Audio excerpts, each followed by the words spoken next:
Hello, this is Jess, and welcome to Rise of the Mole People. Today I'm joined by Leslie Sussan, who is the author of Choosing Life, My Father's Journey in Film from Hollywood to Hiroshima.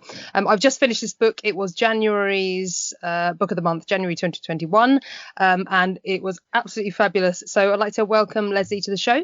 Hello. Thank you for having me. You're very, very welcome. The book itself, I said earlier to you, it's like a triple biography. It's charting your father's journey, but it's also charting your journey, kind of discovering who he was, and also your daughter's experience when you moved over to Japan. So, I mean, if you just want to kind of introduce the book and maybe introduce, the reasons for deciding to write it. And yeah, anything else? All righty. So my father's film crew, as part of the United States Army Strategic Bombing Survey at the end of World War II, was assigned to film the results of the atomic bomb attacks in Nagasaki and Hiroshima. And this experience of seeing the devastation marked him dramatically in ways I never understood growing up.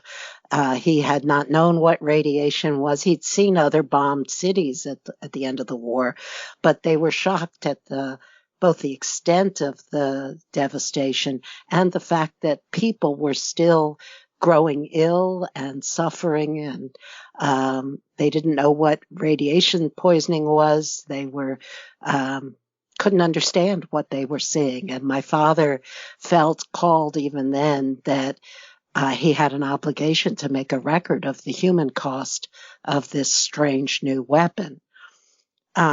He didn't talk about this experience much to me when I was growing up, but he kept trying to get access to make a movie particularly directed at the American people, because they had the control over the development of nuclear weapons.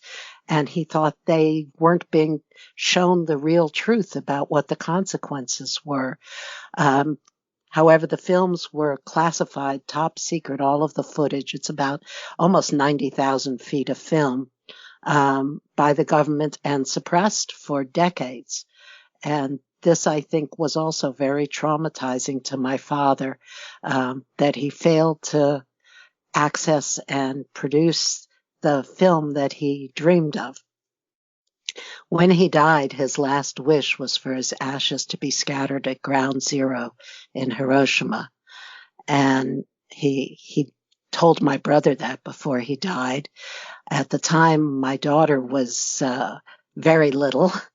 And we reflected, my brother and I finally felt that it was my duty to go there and try to do this.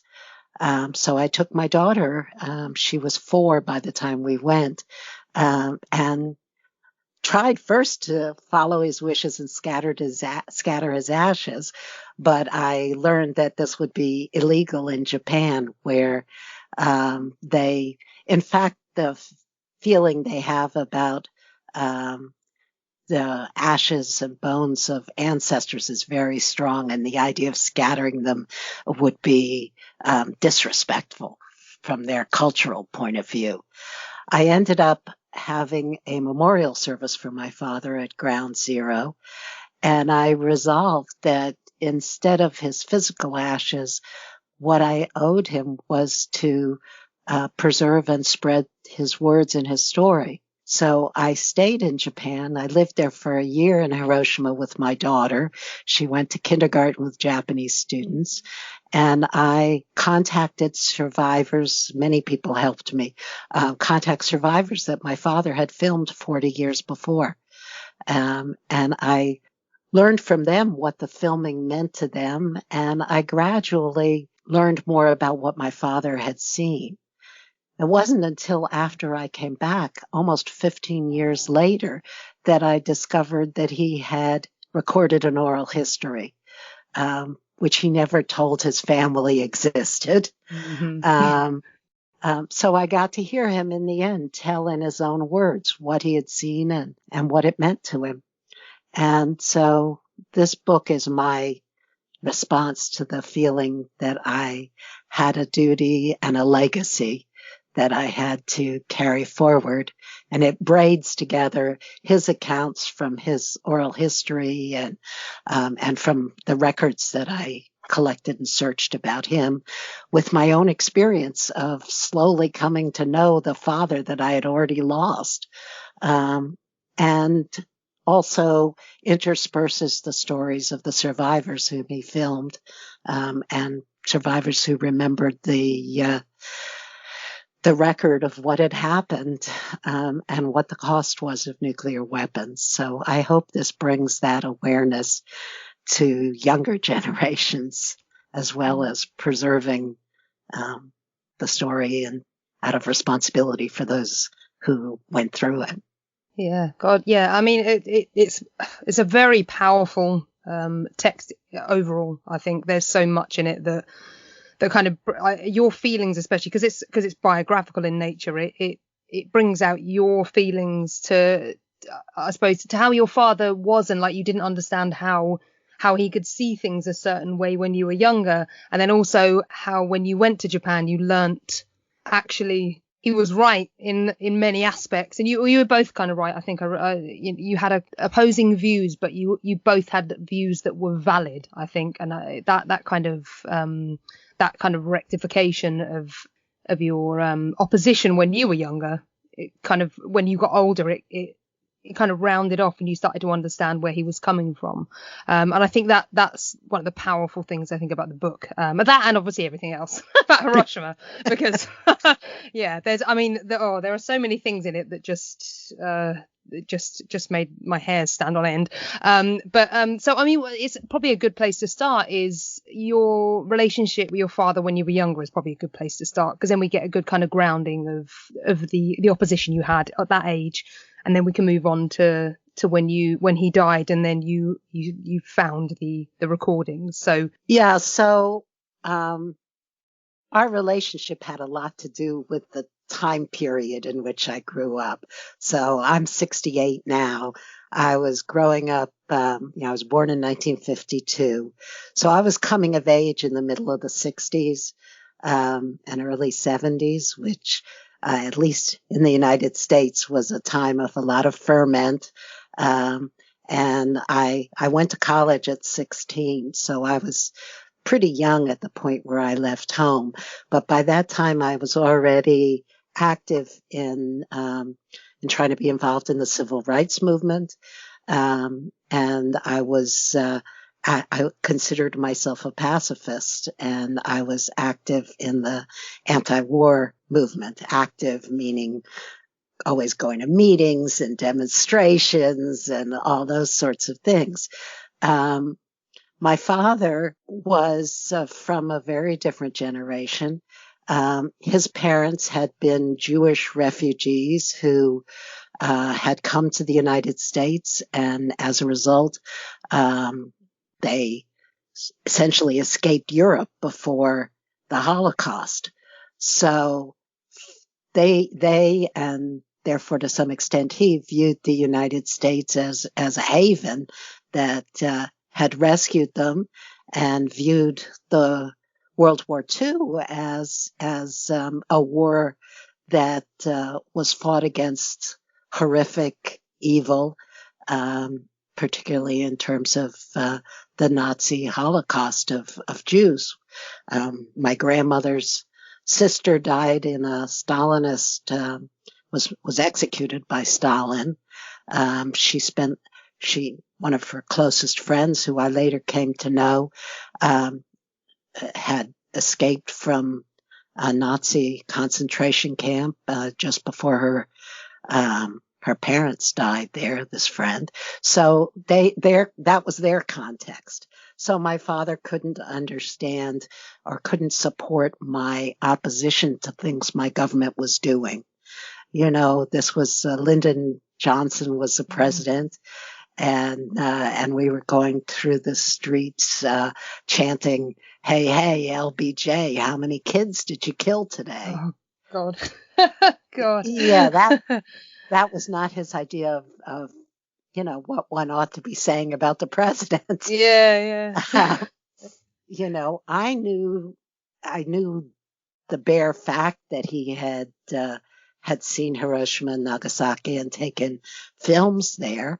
And I thought that ought to have made him a pacifist. And I knew that he was trying to get access to his films because he would complain about, how frustrated he was that he thought he couldn't get access and that his films shouldn't be secret.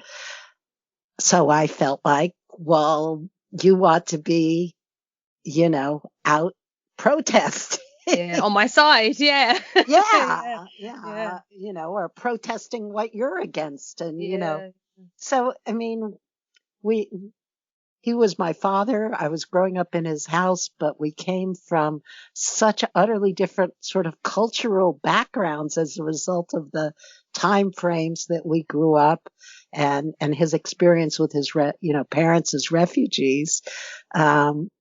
So yeah, there was a lot of conflict and I was not a patient, I was calling myself a pacifist, but it didn't make me necessarily a peaceful, patient person. Yes, yeah. Not much has changed, though. I wanted pacifism and I wanted it now. Yeah. So, Yeah, there was quite a lot of conflict. There were also, there were other more personal family reasons for conflict. And my mother struggled with alcoholism. There was a lot of fighting between my parents around that.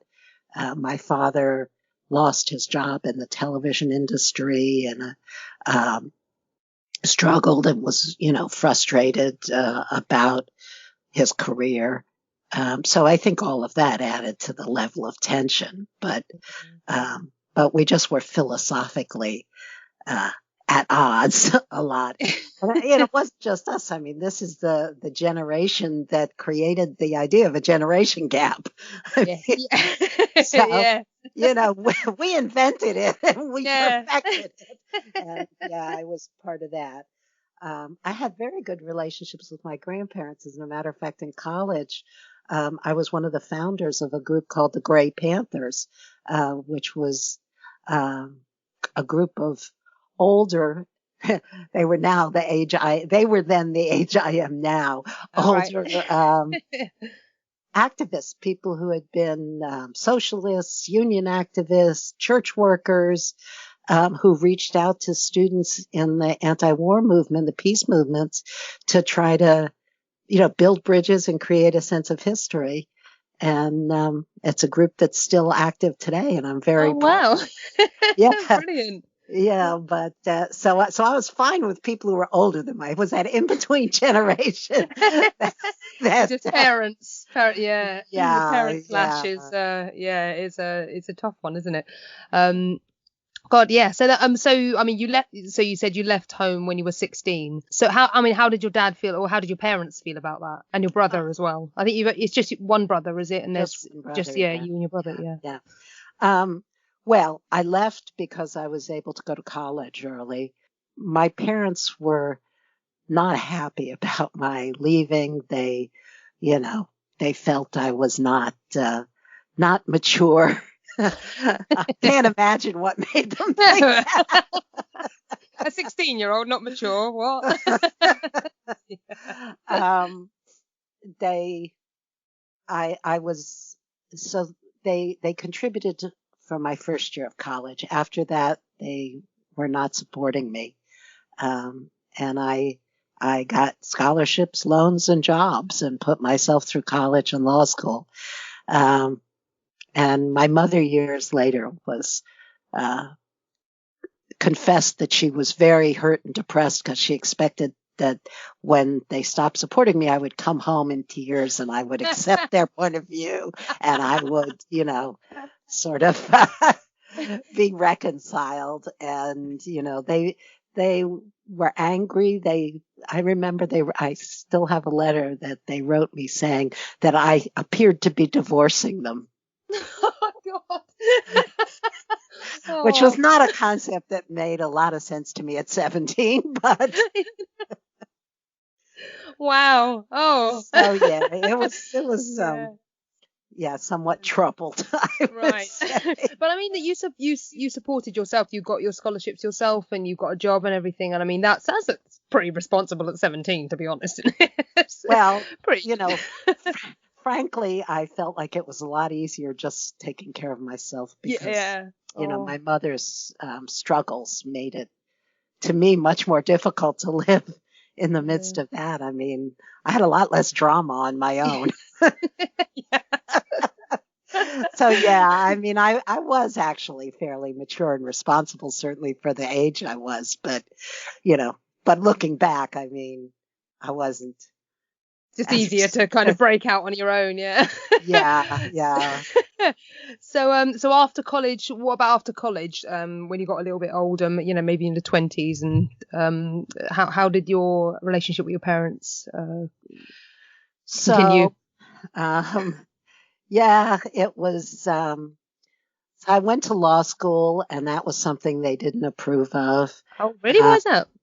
well, it's not exactly clear, but in retrospect, I mean, they didn't make it very clear, but I think in retrospect, it had a lot to do with my gender. Oh, Uh, okay. my brother had dropped out of high school. He was it sort of kept running away from home. He kept leaving home, but not really staying gone or getting a firm foundation. And my father seemed to feel that whatever I achieved, it was like putting a shadow on him, and that was his problem, that he was feeling that. My brother's extremely smart, and he's ended up doing really well, but he struggled, and it was the boy that was supposed to be the high achiever. Right. Yeah. And, so I think it would have been okay for me to go to law school after my brother, Right. but not, Yeah. to Okay. just go off there on my own. And then the other problem was, while I was in law school, I met the man who became my husband, who was Black. And my parents, who were ostensibly very liberal, had trouble with that. And so that was sort of more conflict. I view it a little more charitably, actually, in retrospect than I did at the time. I mean, I having had a child now, I understand that, their claim that what they were worried about was that I would get hurt and that people would be unkind to me and what would happen to the children. I also understand that the feelings they were coming from had a lot of sincere anxiety and fear, but I didn't feel that way at the time. I just felt angry. Yes. Yeah. I mean, it was a different era as well, wasn't it? A fairly long time ago. And I think things have changed, but yeah, it's I understand that. And yeah, parents, that's the thing as well, isn't it? Parents can be very harsh on their children, but it generally comes from a good place. Generally comes from a good place. So yeah, so you've been to law school, and then was it the 80s when your father died? It was 83. It was 85. He'd been back to Hiroshima, hadn't he? Yes. Not long before he died. So I probably a good place to look at now is maybe cover that as well, just him revisiting Hiroshima, but then also when he's died, the kind of moments when you find out about the recordings. I think that's probably a good place to skip to. Well, the first thing about his going there is that this grew out of he was sick with a cancer, an unusual form of non-Hodgkin's lymphoma that he believed was the late result of his exposure in the atom-bombed cities years before. And no one can prove it, and I'm not going to litigate it. Yeah. But emotionally, he felt that. So it revived so much of this experience for him. And while he was already ill, he went to the United Nations, which was actually walking distance from his house, He went to the United Nations for an exhibition of photographs by a Japanese group that they organized because the UN was having its first strategic session on disarmament, nuclear disarmament. And this group brought photographs from Hiroshima and Nagasaki. And my father walked over to see them.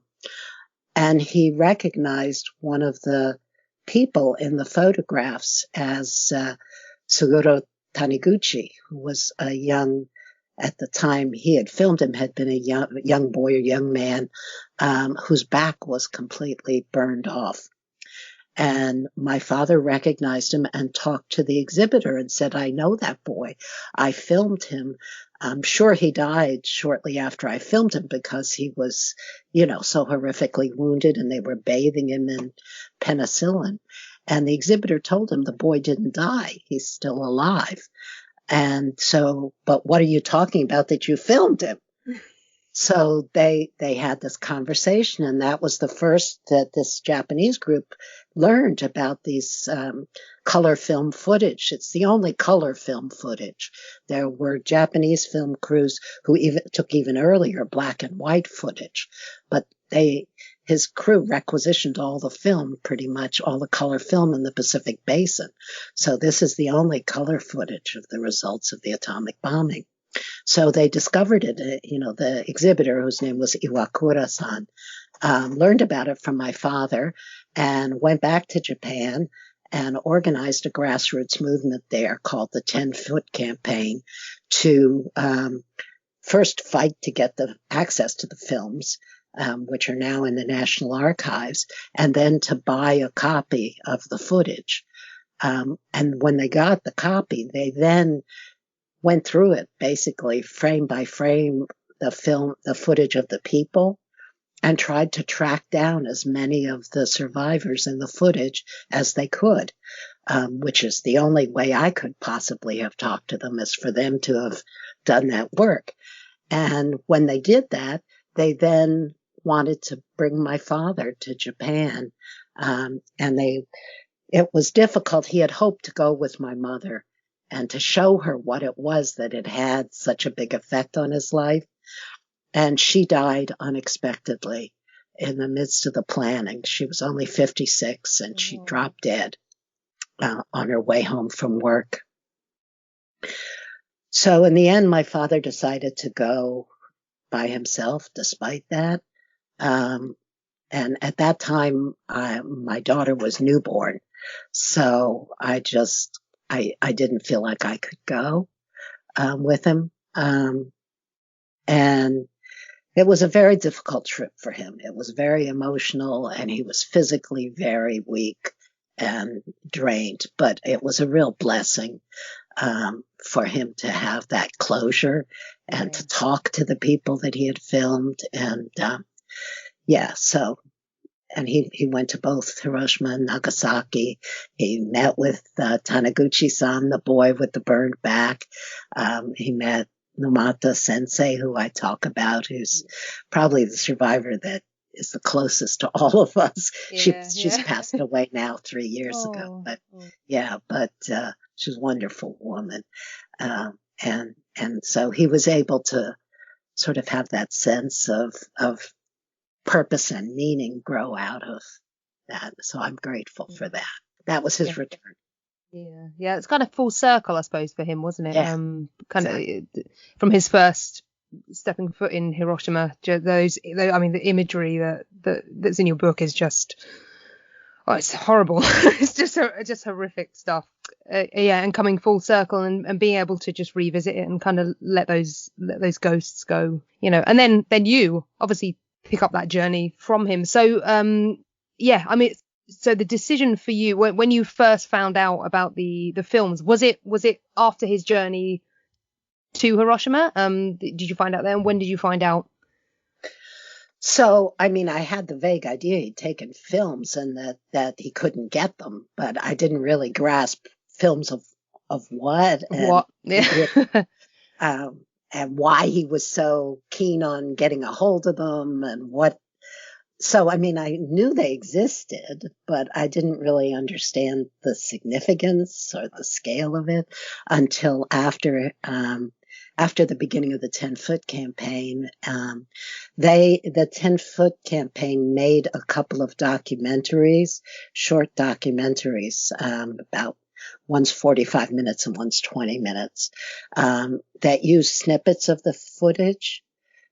So they basically, when they had located a survivor who was willing to go public, they filmed them talking about the footage, what it meant to them, their wishes for peace and disarmament. And they put that together with the footage of that person at the time of the bombing. Right. So, I did get to see those after they released them. They actually came to the UN afterward. After my father had returned, brought these films to the UN for the second session on disarmament, and Numata Sensei came with them to talk and spoke about the films. And my grandmother, my father's mother, was able to go to that showing and to meet Numata Sensei. So you said 3 generations, but in fact, Numata Sensei has connected with 4 generations. Yeah. Wow. And how old was your grandma? How old was your grandma then? Oh, she would have been 90. Wow. Yeah, she would have been 90. Experience.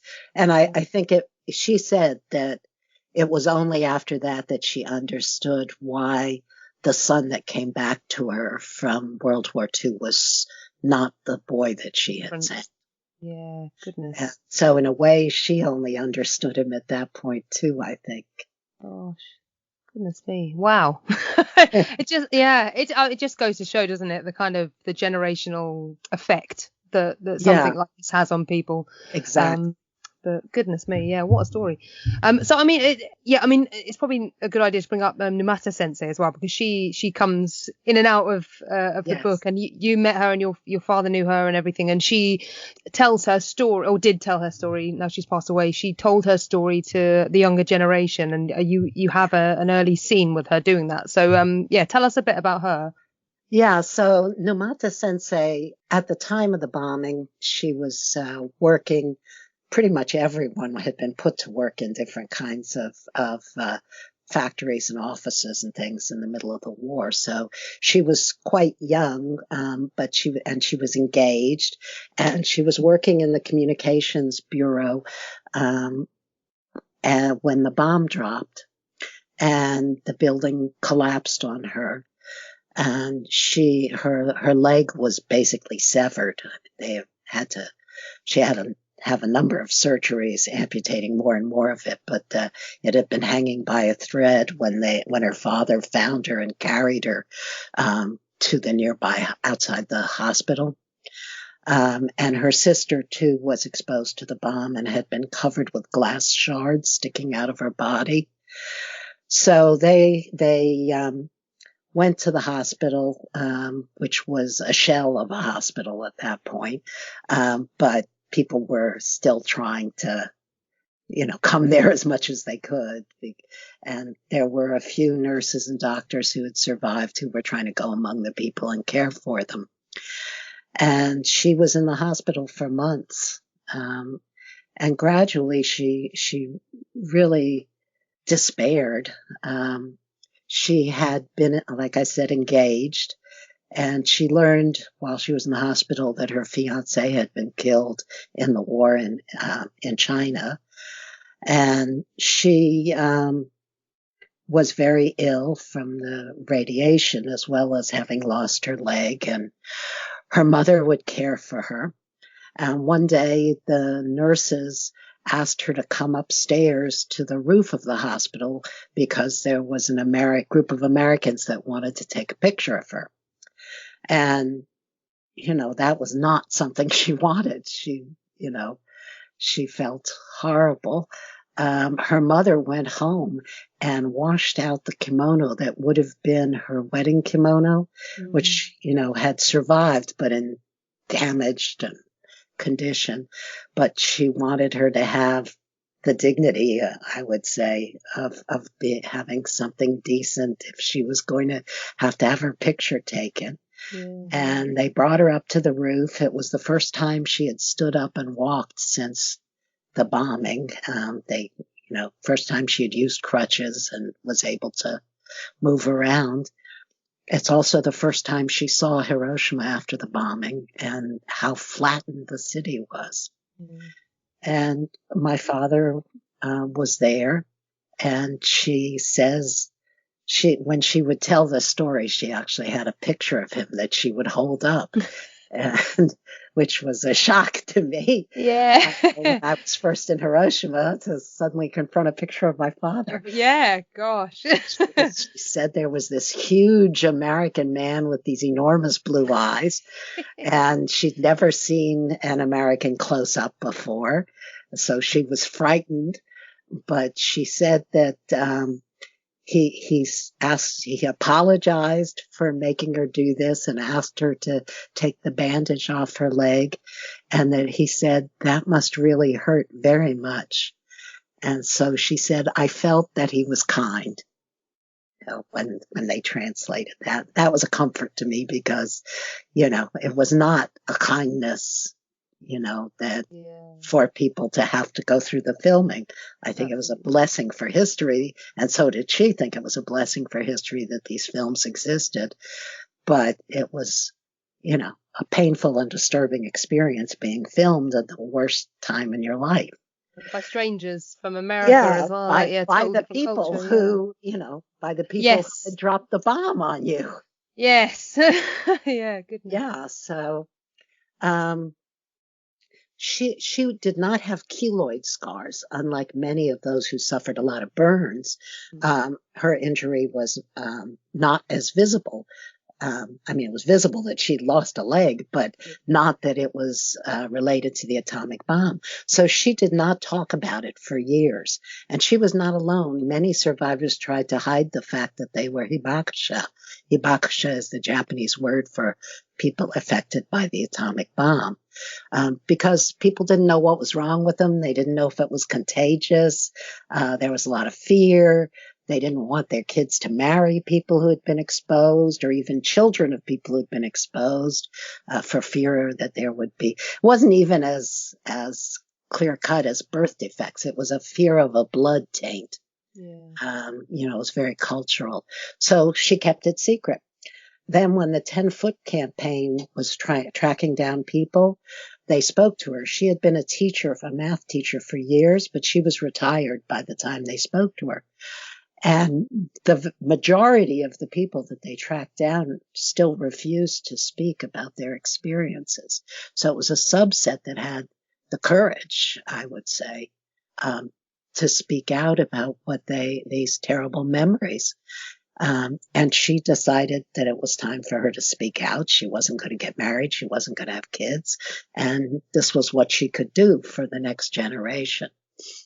And so she appeared in the film, and students of hers saw her in the documentaries, the 10-foot campaign documentaries. This, I should say, is very well known in Japan. The 10-foot campaign is widely known there. The documentaries were widely seen there, although none of it was ever really covered in the U.S. So some of her former students contacted her and said that it was wrong that she had taught them so many things, but never told them this most important thing of all. And she took that to heart. And she spent the rest of her life almost every day in Peace Park speaking to groups of students and telling them this. And that's what she was doing when I met her in Hiroshima. Just to know someone that experienced that is amazing, I think, anyway, because it is something that even if people don't really know the full story about Hiroshima, we know the word, we know the name, and we know the connection to the atomic bomb. But yeah, so to know someone who was there, but to also, I think I know there's a lot of cultural things, not just in Japan, but in many places that have experienced war, like anywhere under the Stalinist regime, most people just did not want to talk about it. Even World War One and World War Two, the generations that took part in that just didn't want to talk about it. And I think that it's something that if we can hear about those things, it's terrifying, but also it allows us that connection with terrible things that have happened in the past, and to understand them a little bit better rather than just reading about them in textbooks, the verbal sharing of that kind of thing. But so I think you've covered a lot of things about the culture, and when you moved to Japan, you discovered a lot about the culture as well, didn't you? You discovered about how to integrate into the culture, and how to kind of weave your way in by by not kind of offending the culture, but by working out how you could kind of settle yourself in being a foreigner, and your daughter as well, settle yourself in being a foreigner in a way that wasn't offensive to their traditions. If you talk about that really great scenes that you've got in the book. Yeah, I love Japan. My daughter and I continue to feel that it's our second home, and she has a Japanese mommy still that we've talked to online. Our experience was quite different, I think, from most foreign people in Japan. Partly because we weren't there with some big organization. I mean, a lot of the Americans that I know of in Japan are either there with the military, for example, at Iwakuni or Yokohama bases, or they're there with some kind of business, like Mitsubishi's relationship with Ford, is a big one in Hiroshima. There are a lot of people there. And in that context, there tend to be enclaves. So, what interaction people have with Japanese people is sort of curated, I guess.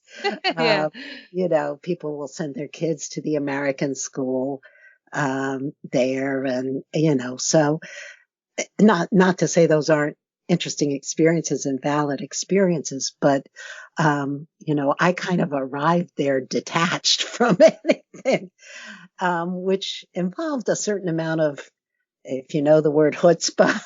Yes. To just show up. And I really didn't know, I had been in contact with Mr. Iwakura's staff, and more or less had been warned that, well, it isn't easy for anybody to fit in here, and it's expensive, and all those things are true, but I found that being a single woman with a daughter kind of was an entree.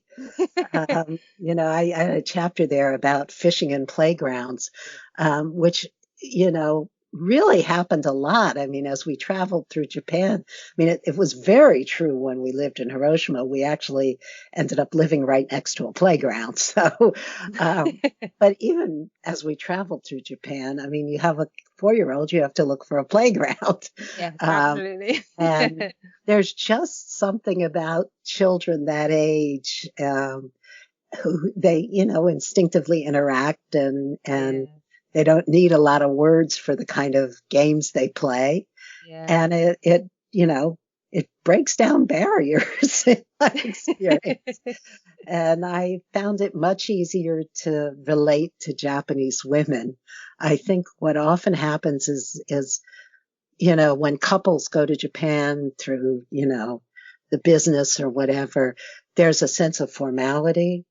And Japanese people often are uncomfortable having people in their homes, foreigners in their homes. For one thing, because their homes tend to be quite small. It's a small island. There's not a lot of, spare space, and even quite wealthy people, live in very luxurious, perhaps, but small spaces, and are, particularly when it comes to Americans who tend to take up a lot of the airspace and stomp around,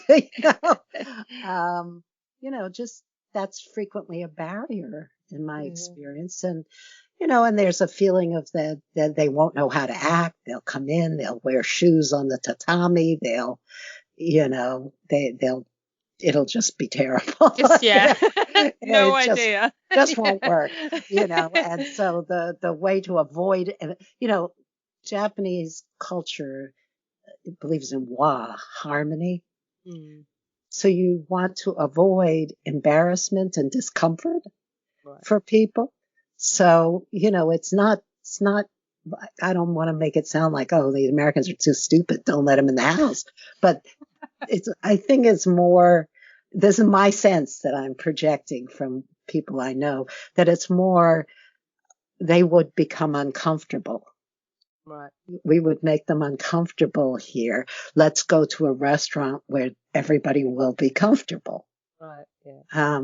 And, which is an impulse of kindness, I would say, in a sense, but it also maintains a distance. And I think, I feel like I kind of came in the back door. I mean, I could just like go home for coffee with the woman from the playground.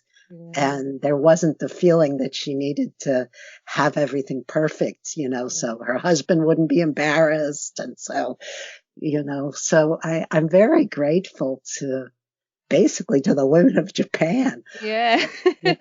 Because I mean, the friends that I made there really allowed me in to parts of the culture that I would otherwise not have had access to. And that's how my daughter was able to go to an all Japanese kindergarten.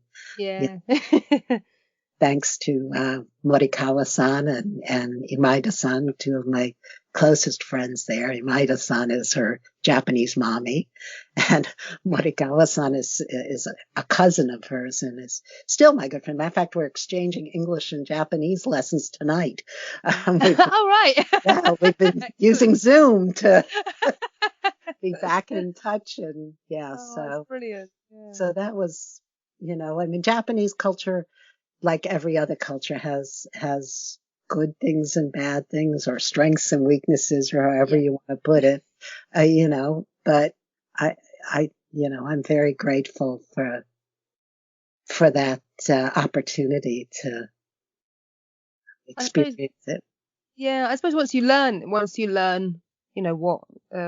what's comfortable for people, it's easier then. Much easier. But I mean, you mentioned, being able to kind of insert yourself a bit easier than some people might.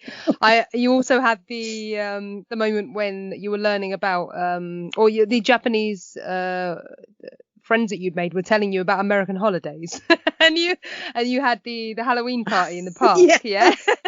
We're still talk about it. I bet. Yeah, I mean that was brilliant. That was because they had a specific idea about American holidays, didn't they? I think I recall reading. So Japan is a culture that absorbs a lot of other languages, other cultures, but never mistakes them for Japanese. So as an example, just linguistically, there's a lot of English words, some German words, lots of foreign words that are used in Japanese, but they're written with different, a whole different alphabet just for them. So you would never fail to notice that these are foreign loan words. Okay. They're written in katakana instead of hiragana. So, Christmas has become popular in Japan, but, it's viewed as, a fun, exotic thing to do. It's not, it's got nothing to do with Christians. Yeah. And it's sort of, it's, when it comes to American holidays, I think what the trappings are what gets borrowed, like, pictures of Christmas trees. Yeah. The Hallmark cards.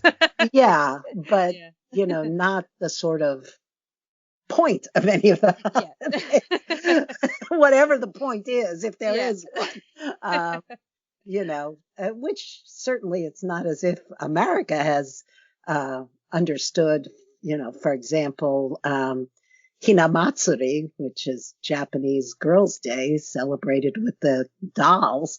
I mean, you don't see them here. So, we don't even manage, I would say, to take the trappings and enjoy them. The acknowledgement, Yeah, but so Halloween was one that they had sort of heard about but didn't quite get. And this was at the time Kendra was in the kindergarten there, and her Mrs. Imaida-san ran a juku, a after school study program in the same neighborhood. So there were lots of kids. Right. And by that time we were staying in that apartment where she ran the class. And originally we were supposed to leave it in the evenings so that she could hold the school. Yeah. But quickly Kendra started attending the classes and I started teaching English. So, right. So we got involved in it. So I was asked about it and I was telling the students of what it was. And then I got the idea as a way to sort of give back to these women and to the whole community. Because we were living very much in the neighborhood. I mean, there were no other Americans anywhere around. Just you. Yeah, we were sort of it. And people had been very welcoming. They included us in the neighborhood association and tried to sort of give us explanations of what it was that was going on. And there were many Japanese festivals held in this playground next to the building. So I thought we would have an American style festival for them. And it was quite a blowout. I made hundreds of masks out of paper bags for them to be in costume, and we dressed up, and I got a blue clown wig. Yeah, we did dunking for apples and three-legged races. Yeah. I could I tried to remember stuff that we did. Everything. It was quite an experience. Yeah. I bet. Yeah, that's ground into their memories for the rest of their lives. Yeah, those kids are now parents, and I'm told, and they still tell the stories. Yeah, so I'm told. Brilliant. I mean, that's quite a mark to make on a community. I'm sure a lot of them thought I was crazy, but at least, but crazy in a good way, I hope. In a good way. That's fantastic. Yeah. I love that. That chapter that you wrote on that. It was brilliant. So it's just brilliant stuff. When you first got to Japan, I know you were writing about your taxi journey and everything. And so what was kind of your first plan when you got to Japan? You decided to stay there. In terms of, was it in terms of your father's visit? Was it in terms of the ashes? Did you know about the ashes before you went, or when you got there? I knew about it before I went, but not. Right. But after I had planned the trip and got the ticket, but before I actually left, I found out that I couldn't bring them in. Right.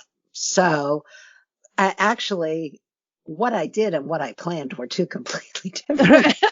Okay. Yeah, I know that feeling. I didn't know what was going to happen. I knew, so I had written in advance to some contacts, particularly Mr. Iwakura.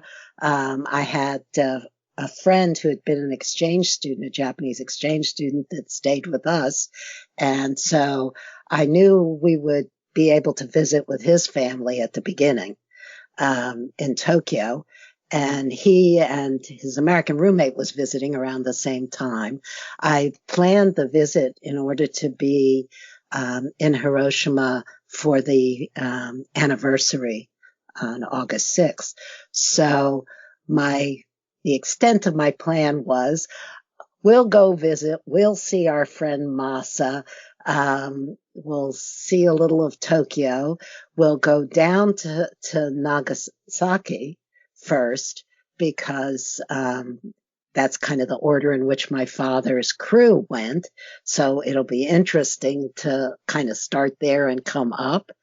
And I also wanted to be in Hiroshima for the anniversary. And that was kind of the extent of the plan. I had an open return ticket because I had no idea when we'd come back. But I didn't know that we'd stay for a year. I didn't know that we'd live in Hiroshima. Yeah.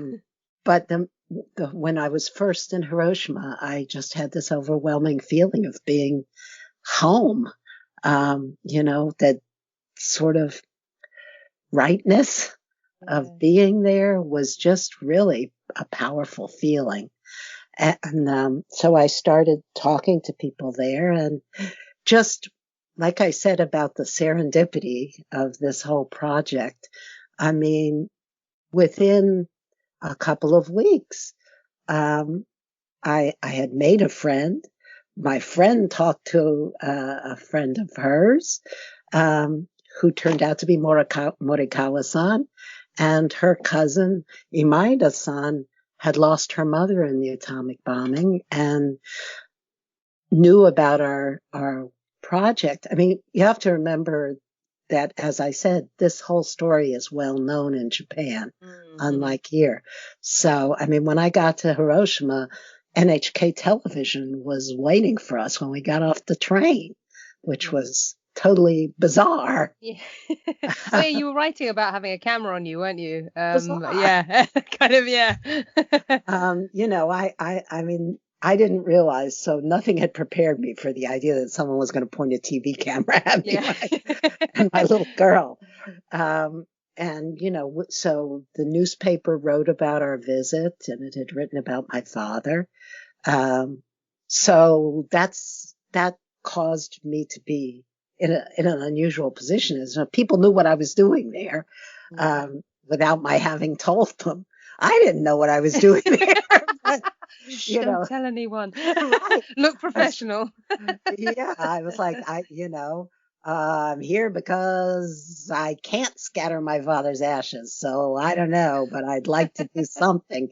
So I, had the idea of trying to organize some kind of service.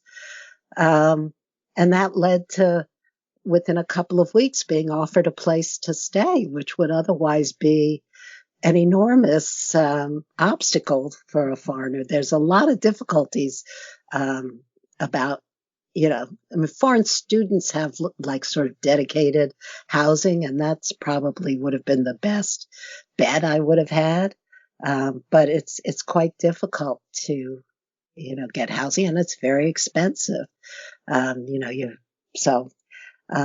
was kind of a miracle the way things worked out all right. I mean, I am Quaker, and we have an expression called "way will open," which is kind of the idea that if you follow the spirit and, try to live into as much light as you have of what you should do, that the way will open forward. So you don't have to know the next step. You just have to take the right step. Right. Yeah. And I think this was the most powerful experience in my life of that. I mean, I took the step to feel that Hiroshima was right for me, and way opened. Yeah, God, goodness. Do you think so this was after you listened to all the recordings, I assume. I assume you listened to them before you. No? So did you listen to them when you were there, or when you got back, or? I didn't find out about my father's recordings for years and years after that. All I had was wow. I had no idea. All I had was some scribbled and typed pages and notes that he had left, because I had been trying to get him to write his story. Right. And he said, okay, well, I got some student is helping me type it up. I'm trying.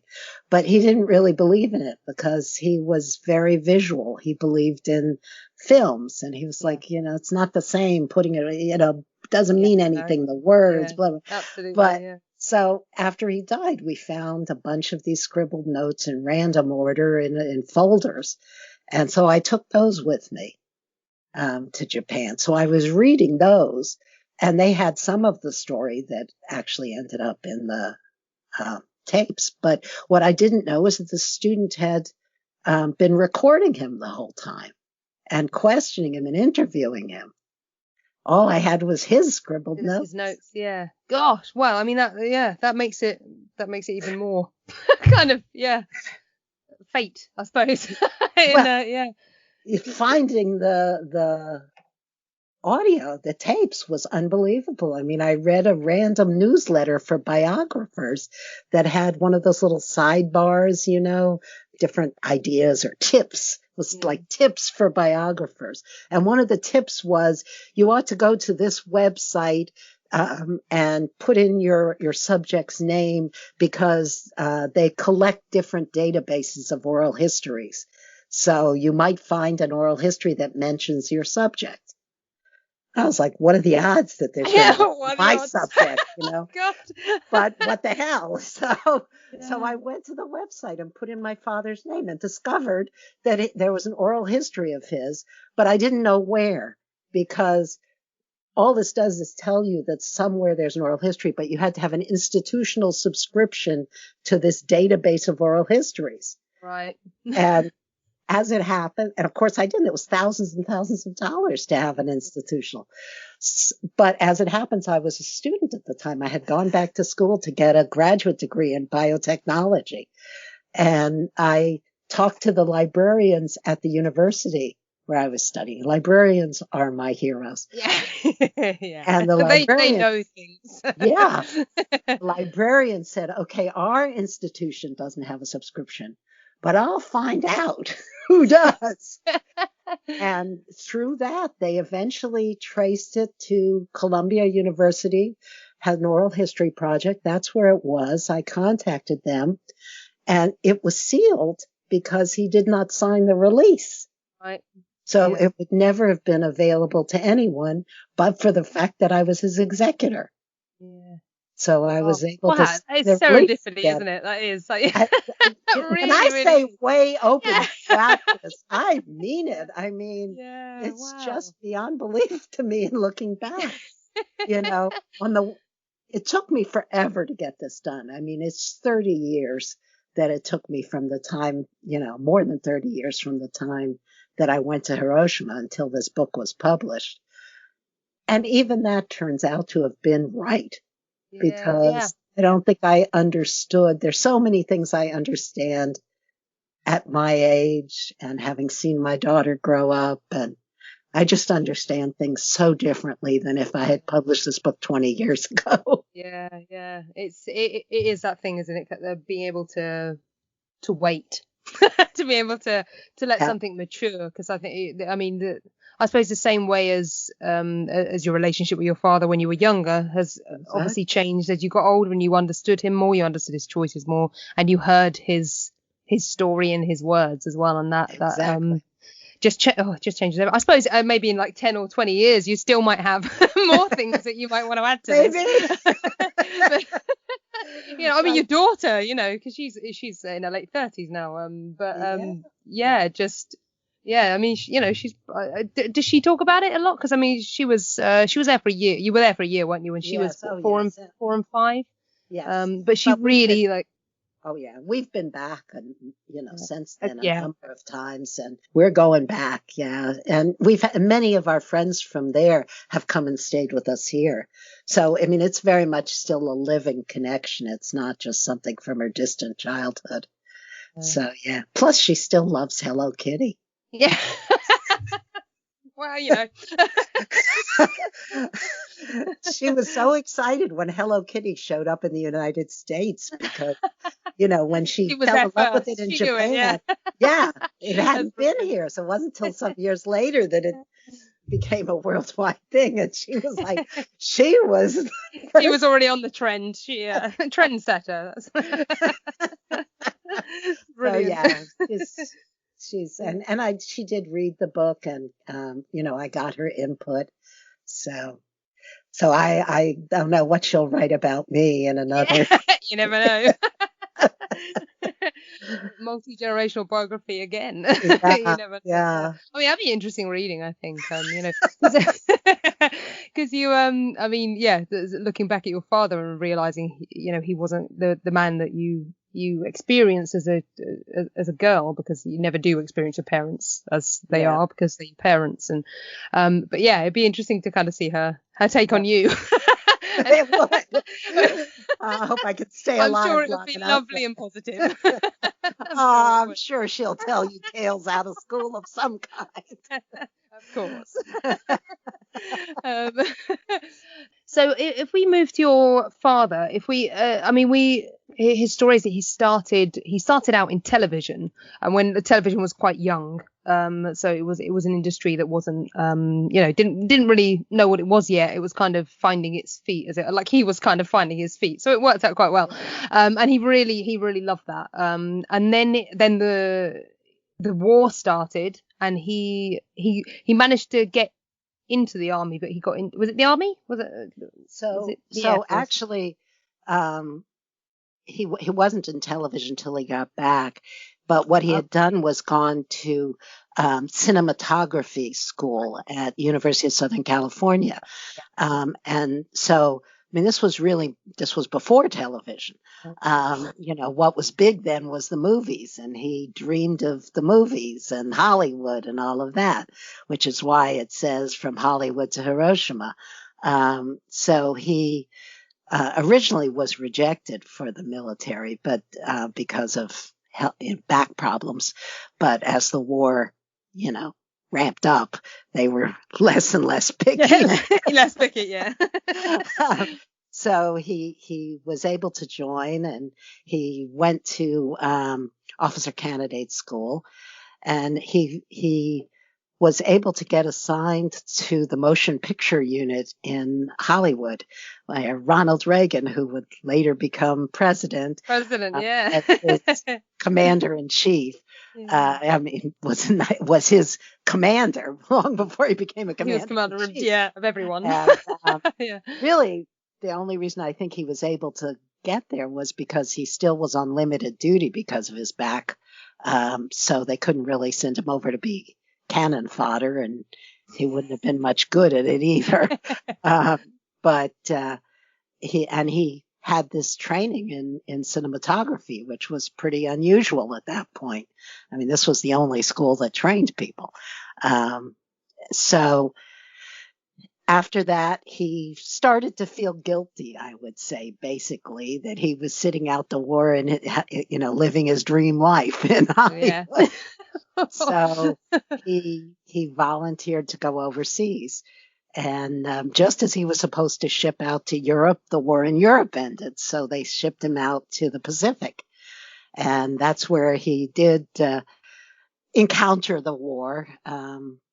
He doesn't pretend to be a gung-ho soldier. He was in the Army Air Corps. At that time, the Air Force wasn't a separate force. It was part of the Army.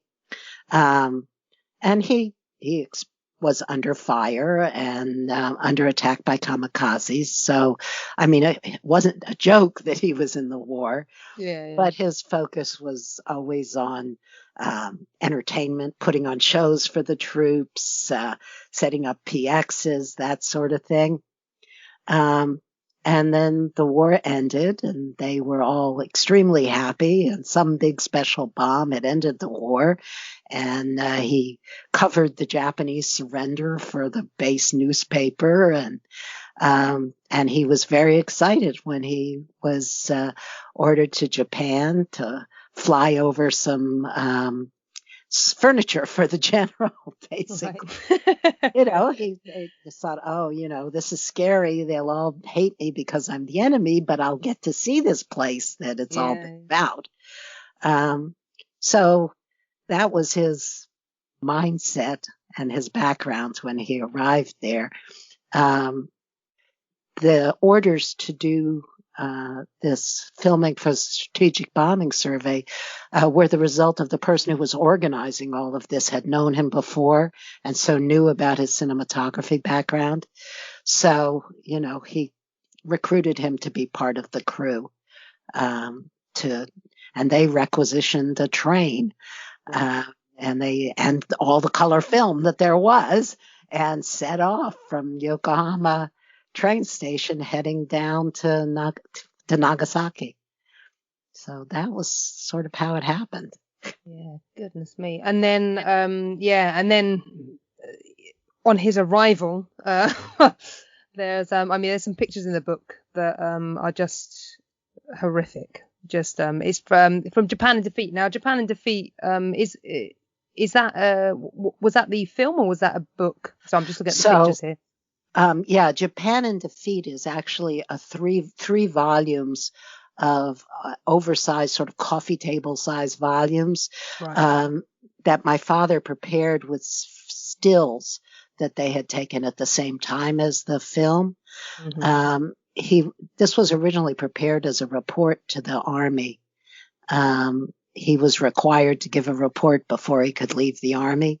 They wanted him to stay in and produce films with the footage, but as training films for soldiers. Right. And he refused to do that.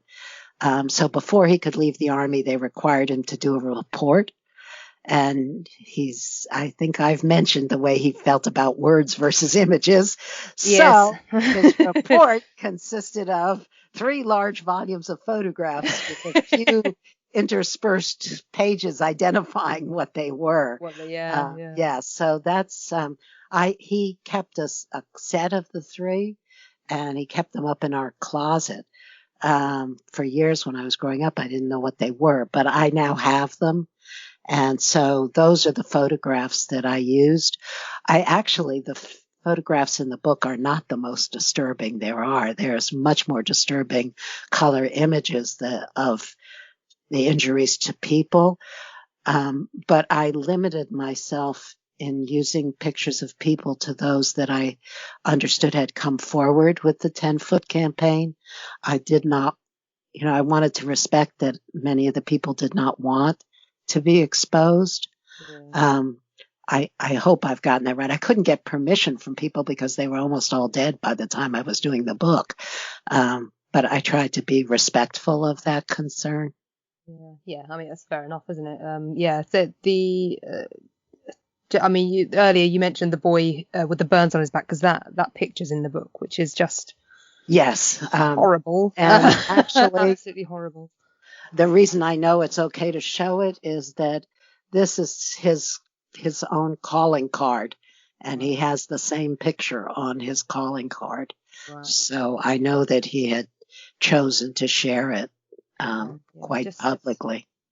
Horrible. It is. Amazingly, though, he not only survived, he had kids and he has grandkids that I've met. Oh, wow. So, God, it's when you look at the picture, you can see why my father assumed he was, to die. Yeah, I mean, the doctors had told him they didn't expect him to live. Yeah, so. God, that's perseverance. That's it. Yeah, that's amazing.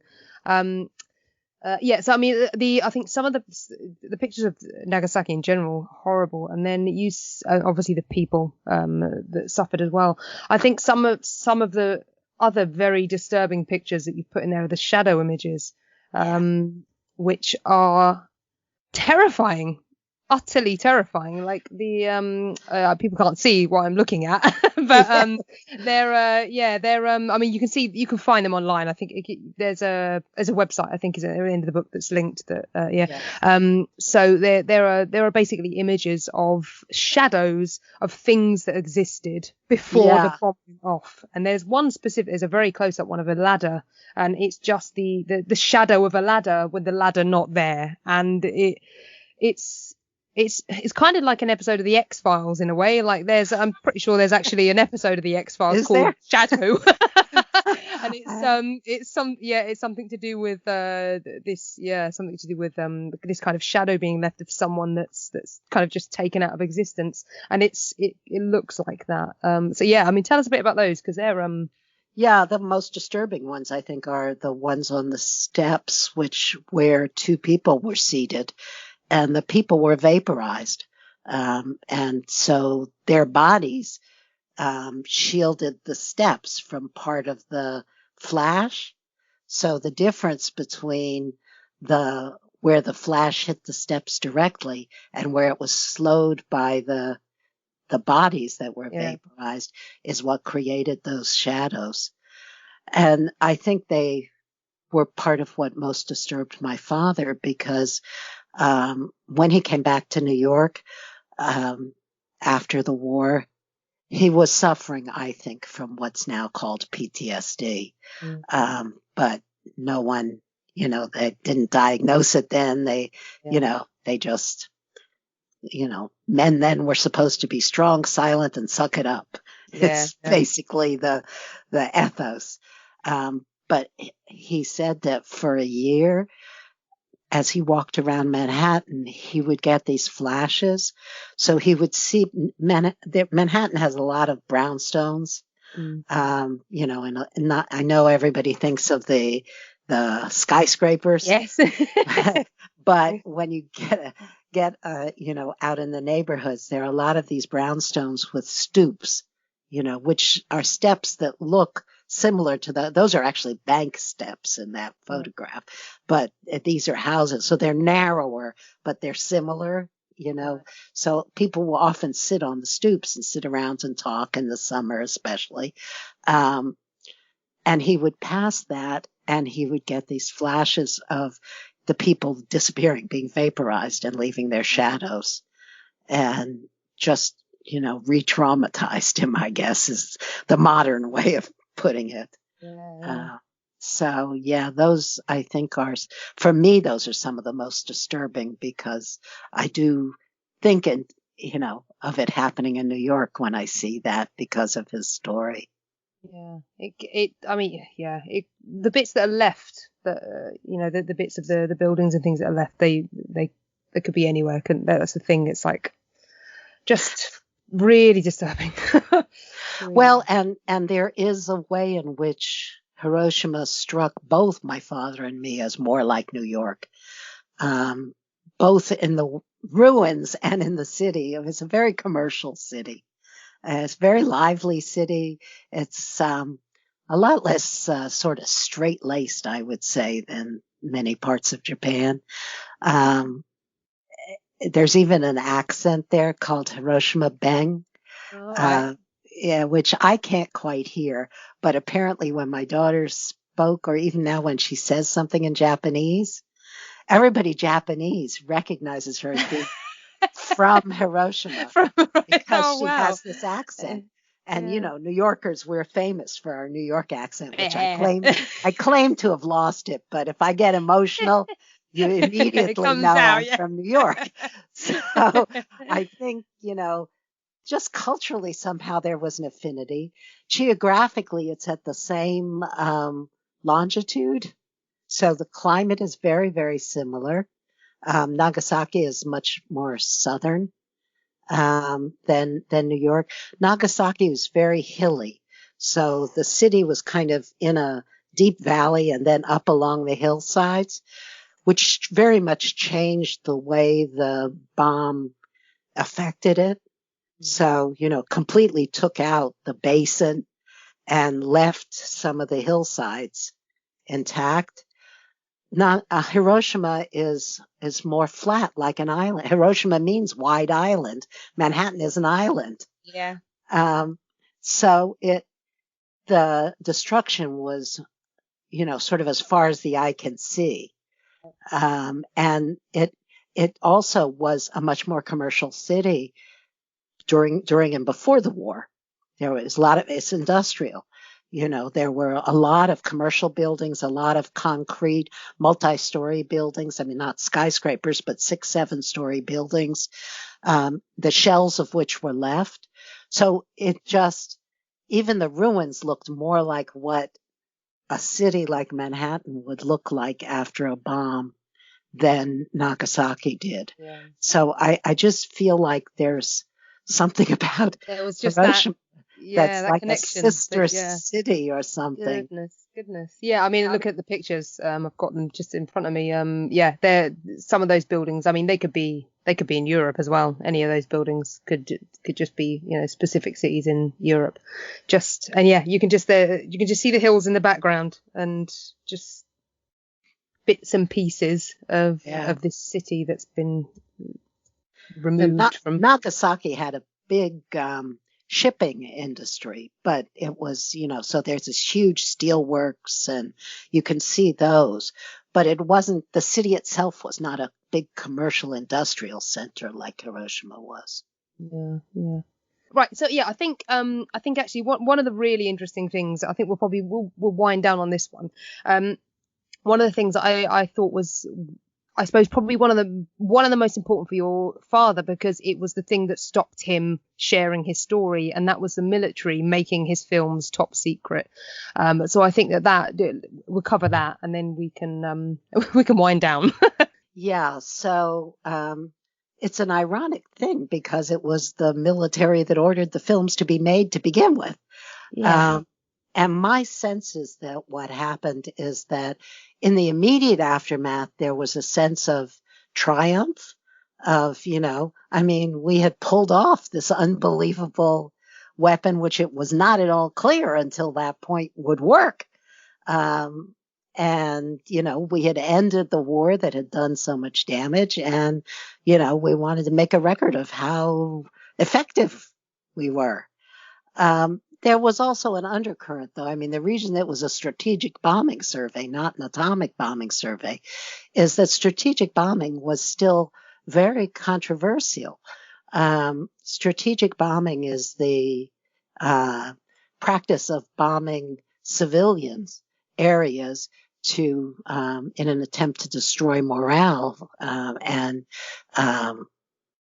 weaken the infrastructure of the country in order to, cause them hopefully to surrender or give up.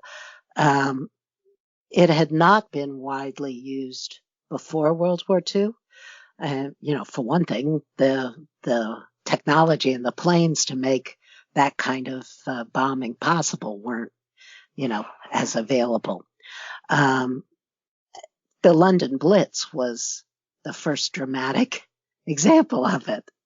That was strategic bombing. The response to that was Dresden, the firebombing of Dresden. And at that point, sort of the genie was out of the bottle, I guess. There were from the beginning people who said that waging war on, intentionally targeting civilians is wrong, and just because your enemy does it doesn't mean it's right for you to do it. But, the pressure of the war pretty much silenced that. Some of those voices were raised again. I mean, the firebombing of Tokyo was strategic bombing. And it was pretty devastating strategic bombing. The same group that did the 10-foot campaign also made a record of the destruction of Tokyo. So the voices after the war were starting to raise questions, A, about strategic bombing, and B, about the money that went into the atomic bombs. They cost like $2 trillion at a time when $1 trillion was a lot of money. Yeah. And I think it was trillion. Anyway, it was diverted from, other war efforts. So there were real questions raised about, did that make sense? So part of the idea, I think, was to make a record to show that all of this was worth it. This was what was needed, and it was effective, and it ended the war. I think after the record was made, there were second thoughts about, in particular, I believe, the footage that my dad and Harry Momura, who was the cameraman who worked with him, who became an extremely famous Japanese filmmaker, their footage was in the hospitals. And they're the ones who focused on making a record of the human cost and also making some records of cultural impact. I think that there were second thoughts about that. Around that time, the occupation in Japan issued a press code which suppressed free speech throughout Japan. And an important component of it was that nothing could be published at all that referenced the atomic bombs, not even poetry. Throughout the rest of the occupation, which U.S. occupied Japan until 1952, which people don't realize. I mean, that was quite a while. Yeah, that's a fair while after the war. The war ended in 1945, and we were still occupying Japan in 1952. So they suppressed that. They also, the U.S. Army seized all the footage that the Japanese had taken that they could get their hands on, and suppressed that for decades too. So in that context, clearly they had come to the conclusion that the public would take the wrong message from this sort of thing. Namely, like the right nuclear message. Bombs are bad. Yes, that message. Yeah, exactly. Yeah, that message. To me, that message is fine. But I think the message they had intended was the U.S. Army is powerful, effective, and good. I don't think, nuclear weapons are bad and the Americans used them was what they had in mind. Yeah. So there's some controversy, as I discuss late in the book, but my father's memory was that he came back to Tokyo. He went, he was granted R&R, rest and recreation, to go to Nikko, and he went there with his doctor, who had told him this would be a great place for you to recover your equilibrium. Right. And the next day, a military police officer knocked on his door and told him he was ordered back to Tokyo immediately. When he got to Tokyo, most of the film was gone. There was one footlocker of film left, and there were orders. The whole office that he had worked for was gone, and he was ordered to bring the film back to Washington immediately by the fastest possible means. Which wasn't that fast in those days. It was like a 60-hour trip or something. And he made it back to Washington, and the last footlocker was seized. And would you believe it, but the Skype recording cut off right at that moment, so you'll have to buy the book to find out what happens next. Many thanks to Leslie for such a great interview, and hopefully you'll join me next time on Rise of the Mole People. Thank you.